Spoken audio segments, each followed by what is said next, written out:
ఇచ్చిన ప్రతి హామీని నెరవేర్చిన ఏకైక సీఎం వైఎస్ జగన్ అని మాజీ మంత్రి కొడాలి నాని చెప్పారు.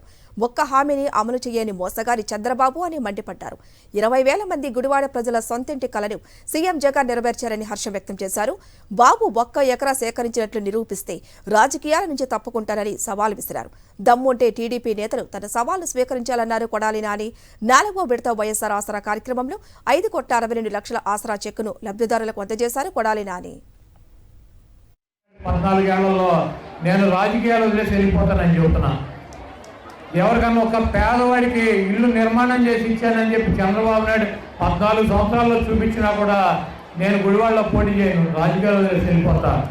ఈరోజు జగన్మోహన్ రెడ్డి గారు ఆర్థికంగా ఇబ్బంది ఉన్న 2 సంవత్సరాలు కరోనా వచ్చి రాష్ట్ర సంపద లేకపోయినా కూడా పేదలకు ఇల్లు నిర్మాణం చేయాలంటే నా గుడివాడ నియోజకవర్గానికి 1,200 కోట్ల రూపాయలు ఇచ్చి 23,000 మందికి నియోజకవర్గంలో ఇళ్ల స్థలాలు ఇచ్చి ఇల్లు నిర్మాణం చేసి ఇచ్చినటువంటి మహానుభావుడు జగన్మోహన్ రెడ్డి గారు.